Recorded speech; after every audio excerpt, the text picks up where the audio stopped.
ನಮಸ್ಕಾರ ವೀಕ್ಷಕರೇ, 17 September pager attack ಅನ್ನೋದು ಆಯಿತು. ಈ ವಿಷಯದ ಬಗ್ಗೆ ಎಲ್ಲರೂ ಮಾತಾಡ್ತಾ ಇದ್ದಾರೆ. ನ್ಯೂಸ್ಗಳಲ್ಲೂ ತುಂಬ ವಿಡಿಯೋಗಳು ಬಂದ್ಬಿಟ್ಟೆ. ಹಿಜಾಬುಲ್ಲಾ ಇವ್ರ ಮೇಲೆ ಈ ರೀತಿ ಪೇಜರ್ ಅಟ್ಯಾಕ್ ಆಯಿತು. ಸುಮಾರು 3000 ಪೇಜರ್ಗಳು ಒಂದೇ ಸಲ ಬ್ಲಾಸ್ಟ್ ಆಯಿತು. ಇದರಿಂದ ಎಷ್ಟೋ ಜನಕ್ಕೆ ಇಂಪ್ಯಾಕ್ಟ್ ಅನ್ನೋದಾಗಿದೆ. ಸೆಪ್ಟೆಂಬರ್ 17 ನಾವು ಮರೆಯಂಗೆ ಇಲ್ಲ ಬಿಡಿ. ಏಕೆ ಅಂದರೆ ಅವತ್ತು ನಮ್ಮ ದೇಶದ ಪ್ರಧಾನಿಯವರ ಹುಟ್ಟಿದ ಹಬ್ಬ ಅಂತ ಎಲ್ಲರಿಗೂ ಗೊತ್ತು. ನರೇಂದ್ರ ಮೋದಿ ಅವ್ರ ಹುಟ್ಟಿದ ಹಬ್ಬದ ಆಚರಣೆ ದಿನ ಇದೆಲ್ಲ ಆಗಿರ್ಬೋದು. ಬಟ್ ಕೋಇನ್ಸೈಡ್ ಯಾರ್ಯಾರು ನಡೀತಾ ಇರುತ್ತೆ. ಇಲ್ಲಿ ಬಂದು ಲೆಬನಾನ್ ಅಲ್ಲಿ ಆಗಿದ್ದಂಥ ಈ ವಿಷಯದ ಬಗ್ಗೆ ಪ್ರಪಂಚದ ಪೂರ್ತಿ ಚರ್ಚೆ ನಡೀತಾ ಇದೆ. ಇಸ್ರೇಲು ಈ ರೀತಿನೂ ಯುದ್ಧ ಮಾಡುತ್ತಾ ಅಂತ. ಪೇಜರ್ ಅನ್ನೋದು ಯಾರೂ ಕೂಡ ಬಳಸೋದೇ ಇಲ್ಲ ಈಗಿನ ಕಾಲದಲ್ಲಿ. ಅಂಥದ್ರಲ್ಲಿ ಪೇಜರ್ನ ಮ್ಯಾನುಫ್ಯಾಕ್ಚರಿಂಗ್ ಮಾಡಿಸಿ ಆ ಪೇಜರ್ಗಳನ್ನ ಬಳಸ್ತಾ ಇದ್ರು. ಕಾರಣ ಅಲ್ಲಿ ಐಫೋನ್ ಅನ್ನೋದು ಇಲ್ಲ ನಾರ್ಮಲ್ ಫೋನ್ ಅನ್ನೋದು ಹ್ಯಾಕ್ ಮಾಡೋ ಚಾನ್ಸಸ್ ಇರುತ್ತೆ. ಆಂಡ್ರಾಯ್ಡ್ ಫೋನ್ ಆಗ್ಬೋದು, ಯಾವ ಫೋನ್ ಆದರೂ ಸರಿ ಹ್ಯಾಕ್ ಮಾಡೋ ಚಾನ್ಸಸ್ ಇರೋದ್ರಿಂದ ಈ ದೇಶದಲ್ಲಿ ಲೆಬನಾನಲ್ಲಿ ಕೆಲವಷ್ಟು ಜನ ಈ ಫೋನ್ಗಳನ್ನ ಬಳಸ್ತಾ ಇರಲಿಲ್ಲ. ಅದ್ರ ಬದಲು ಪೇಜರ್ಗಳನ್ನ ಬಳಸ್ತಾ ಇದ್ರು. ಪೇಜರ್ಗಳು 35-40 ವರ್ಷದ ಮುಂಚೆ ಇದ್ವು. ಜಸ್ಟ್ ಮೆಸೇಜ್ ಮಾಡೋದಕ್ಕೆ ಇಲ್ಲ ಏನೋ ಒಂದು ಎಮರ್ಜೆನ್ಸಿ ಮೆಸೇಜ್ ಕನ್ವೆ ಮಾಡೋದಕ್ಕೆ ಮಾತ್ರ ಬಳಕೆ ಆಗ್ತಾ ಇತ್ತು. ಆಗಿನ ಕಾಲದಲ್ಲಿ ನಾವು ಕೂಡ ನೋಡಿದ್ವಿ. ಎಲ್ಲರೂ ಸೊಂಟದ ಭಾಗಕ್ಕೆ ಅದನ್ನು ತಗ್ಲಾಕೊಂಡು ಓಡಾಡ್ತಾ ಇದ್ರು. ಈಗ ಅಟ್ ಎ ಟೈಮ್ ಸುಮಾರು 5000 ಪೇಜರ್ನ ಬೈ ಮಾಡಿದ್ರಂತೆ. ಅಂದ್ರೆ ಹತ್ತತ್ರ 1 ಇಯರ್ ಹಿಂದೆ ಅನ್ಕೊಳ್ಳಿ. ಆ ಪೇಜರ್ಗಳಲ್ಲಿ 3000 ಪೇಜರ್ ಬ್ಲಾಸ್ಟ್ ಆಗಿದೆ. ಇದರಿಂದ ಇಂಪ್ಯಾಕ್ಟ್ ಆಗಿರೋದು ಸುಮಾರು 40 ಜನದ ತನಕ ಸತ್ತಿದ್ದಾರೆ. ಇನ್ನು ಉಳಿದಿರೋ 3000 ಜನದಲ್ಲಿ ಹತ್ತತ್ರ 2000 ಜನಕ್ಕೆ ಮೇಜರ್ ಇಂಪ್ಯಾಕ್ಟ್. ಯಾವ ಮಟ್ಟಕ್ಕೆ? ಪಾರ್ಟ್ಸ್ ಇಂಜುರಿ ಆಗೋ ಮಟ್ಟಕ್ಕೆ ಇಂಪ್ಯಾಕ್ಟ್ ಅನ್ನೋದಾಗಿದೆ. ಮಾಮೂಲಿ ಇಸ್ರೇಲದು ಗಾಜಾ ಪ್ಲಸ್ ಈ ಯುದ್ಧಗಳು ನಡೀತಾ ಇರೋದೆಲ್ಲನೂ ನೋಡಿದ್ದೀವಿ. ಆದರೆ ಲೆಬನಾನಲ್ಲೂ ಕೂಡ ಈ ಇಂಪ್ಯಾಕ್ಟ್ನ ಇಸ್ರೇಲ್ ಮಾಡುತ್ತೆ ಅಂತ ಯಾರೂ ಕೂಡ ಯೋಚನೆ ಮಾಡಿರಲಿಲ್ಲ. ಇಸ್ರೇಲ್ ಯುದ್ಧ ಮಾಡಬೇಕು ಇಲ್ಲ ಏನೋ ಒಂದು ನಾಶ ಮಾಡಬೇಕು ಅಂದರೆ 16 ವರ್ಷ ಕಾಯುತ್ತಂತೆ. 16 ವರ್ಷ ಕಾಯ್ದು ಇಂಪ್ಯಾಕ್ಟನ್ನ ಕ್ರಿಯೇಟ್ ಮಾಡುತ್ತೆ. ಅಂಥ ದೊಡ್ಡ ಮಟ್ಟದ ಪ್ಲಾನಿಂಗನ್ನು ಇಸ್ರೇಲ್ ಅವ್ರು ಮಾಡ್ತಾರೆ. ಈಗಲೂ ಮಾಡಿರೋದೇ.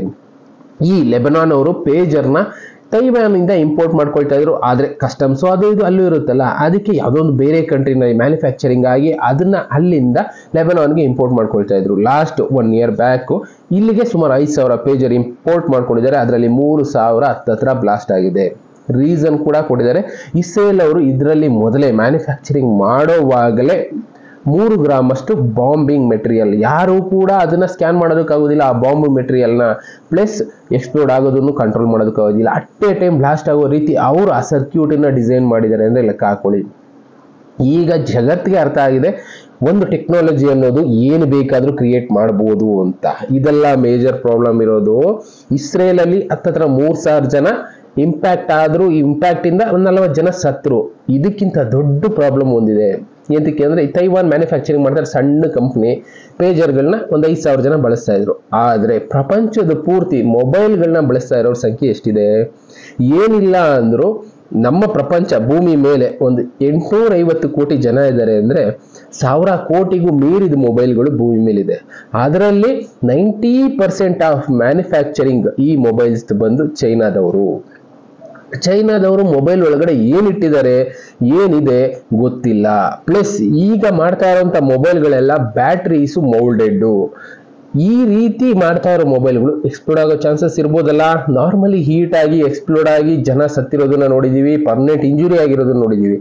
ಅದಕ್ಕೆ ಮೀರಿದ್ದು ಇದಾಗಬಹುದು ಅನ್ನೋ ಒಂದು ಸಂಶಯ ಈಗ ಜನಕ್ಕೆ ಶುರುವಾಗಿದೆ.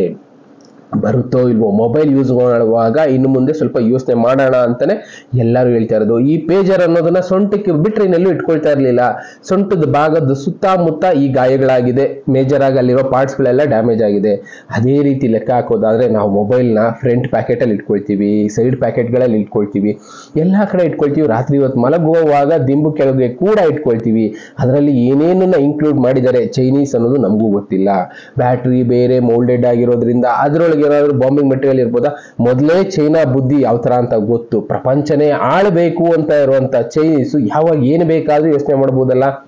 ಇಲ್ಲಿ ಸಣ್ಣ ಇಸ್ರೇಲ್, ಸಣ್ಣ ದೇಶ, ಸುಮಾರು 1 ಕೋಟಿಗೂ ಕಡಿಮೆ ಜನಸಂಖ್ಯೆ ಇರುವಂತ ದೇಶ ಈ ರೀತಿ ಅಡ್ವಾನ್ಸ್ ಪ್ಲಾನಿಂಗ್ ಅನ್ನೋದನ್ನ ಮಾಡಿ ದೇಶಗಳನ್ನ ಕಂಟ್ರೋಲ್ ಅಲ್ಲಿ ಇಟ್ಕೊಳ್ಳೋದಕ್ಕೆ ಯೋಚನೆ ಮಾಡ್ತಾ ಇದೆ ಅಂದ್ರೆ ದೊಡ್ಡ ದೇಶ ಚೈನಾ, ಪ್ರಪಂಚದಲ್ಲಿ ನಂಬರ್ 1 ಜನಸಂಖ್ಯೆ ಇದ್ದಂತ ದೇಶ, ಅದು ಯಾವ ಮಟ್ಟಕ್ಕೆ ಪ್ಲಾನ್ ಮಾಡ್ಬೋದು? ಇಸ್ರೇಲ್ ಯುದ್ಧ ತಂತ್ರನ ಈಗ ಜನ ತಿಳ್ಕೊಂಡ್ಬಿಟ್ರು, ಹೌದು ಇಸ್ರೇಲ್ ಈ ಥರನೂ ಯುದ್ಧ ಮಾಡುತ್ತಾ, ಗೆಲ್ಲಬೇಕು ಅಂದರೆ ಏನು ಬೇಕಾದರೂ ಮಾಡುತ್ತೆ ಇಸ್ರೇಲ್ ಅನ್ನೋದನ್ನ ಜನ ಅರ್ಥ ಮಾಡ್ಕೊಂಡ್ರು. ಆದರೆ ಈಗ ನಾವು ಅರ್ಥ ಮಾಡ್ಕೋಬೇಕಾಗಿರೋದು ಯೂಸ್ ಮಾಡ್ತಾ ಇರೋಂಥ ಮೊಬೈಲ್ ಫೋನ್ ಯಾವಾಗ ಏನು ಇಂಪ್ಯಾಕ್ಟ್ ಆಗ್ಬೋದು. ಏನ್ ಕೇಳಿದ್ರೆ ಈವನ್ ಐಫೋನ್ ಬಳಸ್ತಾ ಇದ್ದೀವಾ, ಇನ್ನು ಬೇರೆ ಬೇರೆ ಯಾವುದೇ ಫೋನ್ ಬಳಸಿ ನಾವು 90% ಮೊಬೈಲ್ಸ್, ಈವನ್ ಸ್ಯಾಮ್ಸಂಗ್ ಕೊರಿಯಾದಿಂದ ಬರುತ್ತೆ ಅಂತ ಹೇಳ್ಬೋದು, ಹವಾಯಿ ಇನ್ನೊಂದು ಕಡೆಯಿಂದ ಬರುತ್ತೆ ಅಂತ ಹೇಳ್ಬೋದು.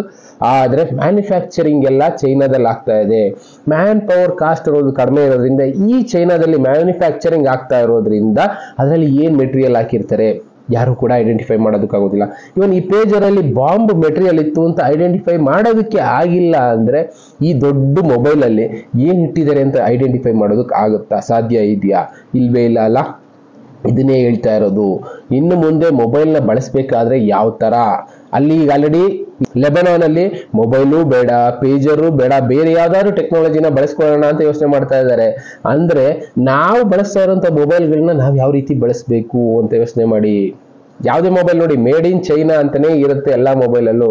ಚೈನಾದವರು ಅದರಲ್ಲಿ ಬಾಂಬ್ ಇಟ್ಟಿರ್ತಾರ, ಇನ್ನೊಂದು ಇಟ್ಟಿರ್ತಾರೋ, ಹುಡ್ಕೋಕಂತೂ ಆಗೋದಿಲ್ಲ. ಏಕೆಂದ್ರೆ ನಾವು ಯಾರು ಮೊಬೈಲ್ನ ಸ್ಕ್ರಾಪ್ ಮಾಡಿ ನೋಡೋದಕ್ಕೆ ಹೋಗೋದಿಲ್ಲ. ಯಾರೋ ಒಬ್ರು ಇದನ್ನ ಬೇಕಾದ್ರೆ ರಿಸರ್ಚ್ ಮಾಡೋರು ಮೊಬೈಲ್ನ ಓಪನ್ ಮಾಡಿ ಅದ್ರೊಳಗೆ ಏನಿದೆ ಅಂತ ನೋಡ್ಬೋದು.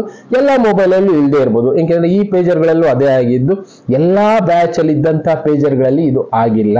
ಯಾವುದೋ ಒಂದು ಬ್ಯಾಚ್ ಮ್ಯಾನುಫ್ಯಾಕ್ಚರಿಂಗ್ ಮಾಡಿರೋದ್ರಲ್ಲಿ 5,000 ಪೇಜರ್ಗಳಲ್ಲಿ ಮಾತ್ರ ಅವರು ಈ ಬಾಂಬ್ ಮೆಟೀರಿಯಲ್ ನ ಇಟ್ಟಿದ್ರು. ಪ್ಲಸ್ ಸರ್ಕ್ಯೂಟ್ ನ ಕಂಟ್ರೋಲ್ ಮಾಡುವಂತ ಮೆಕ್ಯಾನಿಸಮ್ ನ ಟೆಕ್ನಾಲಜಿನ ಇಟ್ಟಿದ್ರು.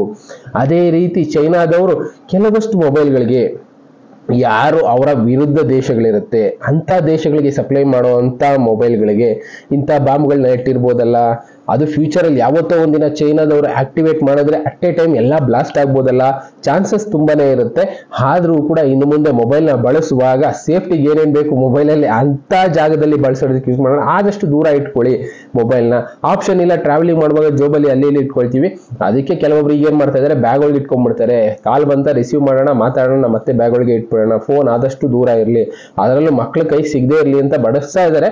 ಆದ್ರೂ ಕೂಡ ಈಗ ನಾವು ಒಂದು ಪಾಠ ಕಲ್ತಂಗಾಯ್ತು. ಪೇಜರ್ ಸಣ್ಣ ಐಟಮ್, ಏನಿಲ್ಲ ಅಂದ್ರೆ 2 ಇಂಚು 2.5 ಇಂಚ್ ಇರುವಂತ ಒಂದು ಪಾರ್ಟ್ ಈ ಮಟ್ಟಕ್ಕೆ ಇಂಜುರಿ ಮಾಡುತ್ತೆ, 40 ಜನರನ್ನ ಸಾಯಿಸುತ್ತೆ ಅಂದ್ರೆ ಏನಿಲ್ಲ ಅಂದ್ರೆ 6.5-7 ಇಂಚ್ ಇರುವಂತ ಮೊಬೈಲ್ ಅದು ಯಾವ ಮಟ್ಟಕ್ಕೆ ಇಂಪ್ಯಾಕ್ಟ್ ಮಾಡ್ಬೋದು. ನಾವು ನಮ್ಮ ಸುತ್ತ ಇರೋರು, ಅಕ್ಕಪಕ್ಕದಲ್ಲಿರೋರು, ಅವ್ರನ್ನ ಕೂಡ ಇಂಪ್ಯಾಕ್ಟ್ ಮಾಡ್ಬೋದು ಈ ಮೊಬೈಲ್ ಅನ್ನೋದು. ಇನ್ನು ಮುಂದೇನಾದ್ರೂ ಸ್ವಲ್ಪ ಹುಷಾರಾಗೋಣ. ಯಾವ ಟೆಕ್ನಾಲಜಿ ಇದೆ ನಮಗಂತೂ ಗೊತ್ತಿಲ್ಲ, ಯಾಕೆಂದ್ರೆ ಅಷ್ಟೊಂದು ನಾವು ತಿಳ್ಕೊಂಡಿಲ್ಲ. ಆದ್ರೂ ಮೊಬೈಲ್ನ ಬಳಸುವಾಗ ಹುಷಾರಾಗೋಣ. ಯಾರಾದ್ರೂ ರಿಸರ್ಚರ್ ಇದ್ದೇ ಇರ್ತಾರೆ ಟೆಕ್ನಾಲಜಿ ಬಗ್ಗೆ ಮಾಡೋರು, ಸ್ವಲ್ಪ ರಿಸರ್ಚ್ಗಳು ಮಾಡಿ ಯಾವ ಮೊಬೈಲು ಅದರಲ್ಲಿ ಏನಿದೆ ಮೆಕ್ಯಾನಿಸಮು ಟೆಕ್ನಾಲಜಿ ಏನಿದೆ ಸ್ಟಡಿ ಮಾಡೋ ಕೆಲಸ ಮಾಡಲೇಬೇಕು. ಬಾಂಬಿಂಗ್ ಮೆಟೀರಿಯಲ್ ಸ್ಕ್ಯಾನ್ ಮಾಡೋದಕ್ಕೆ ಆಗದೆ ಇರೋಂಥ ಬಾಂಬ್ ಮೆಟೀರಿಯಲ್ಗಳನ್ನ ಬಳಸ್ತಾ ಇದ್ದಾರೆ ಅಂದ್ರೆ ಇನ್ನ ಚೈನಾದವರು ಇನ್ನು ಅಡ್ವಾನ್ಸ್ ಟೆಕ್ನಾಲಜಿಗಳನ್ನ ಬಳಸ್ತಾ ಇರೋರು, ಅವ್ರು ಯಾವ ರೀತಿ ಬಾಂಬ್ಗಳನ್ನ ಮೆಟೀರಿಯಲ್ಗಳನ್ನ ಬಳಸ್ಬೋದು ಒಂದ್ಸಲ ಯೋಚನೆ ಮಾಡಿ. ಆದಷ್ಟು ಮೊಬೈಲ್ಗಳನ್ನ ಬಳಸೋವಾಗ ಹುಷಾರಾಗಿ ಬಳಸಿ. ಈ ಟೆಕ್ನಾಲಜಿಗಳ ಬಗ್ಗೆ ಯಾರಾದರೂ ಗೊತ್ತಿರೋರು ಸ್ವಲ್ಪ ರಿಸರ್ಚ್ ಮಾಡಿ ಬೇರೆಯವ್ರಿಗೂ ಜನಕ್ಕೆ ತಿಳಿಸುವಂತ ಕೆಲಸ ಮಾಡಿ ಅಂತ ಹೇಳ್ತಾ, ಇನ್ನು ಇದೇ ರೀತಿ ವಿಷಯಗಳ ಜೊತೆ ಮತ್ತೆ ಸಿಗ್ತೀನಿ. Thank you, good by.